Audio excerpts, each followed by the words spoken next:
How to change font in WhatsApp. Changing font style in WhatsApp helps our messages stand out and look more fun. So we can just go over and use fancy fonts and text styles the easy way. First of all, we can use the built-in WhatsApp text styles. There are a bunch of available. This works on Android, iPhone, and WhatsApp Wave as well.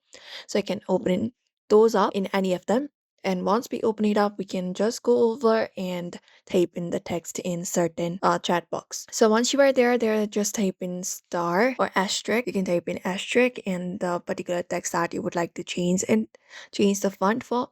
If you want bold, you need to use the asterisk and hit send, and that should do it. Or if you want italic text, what you can do is you can use this option right here, the space bar, and type in hello, and again use that same symbol and hit send, and you can find text being changed. Similarly, for strike through, you can just go over and type in this a message, this particular sign right here, and type in hello once again, and again use it, and you can see the strike through being applied in the particular text. You can hit send and do so, and that should probably work out for you.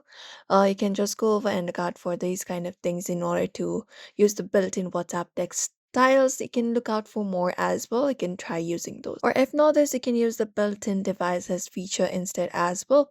So go to settings, and from there go to the option for display or the font style. So tap on display and look out for the font size and style. Tap on it, and there you can just go over and turn on the bold text if you want bold text on your device.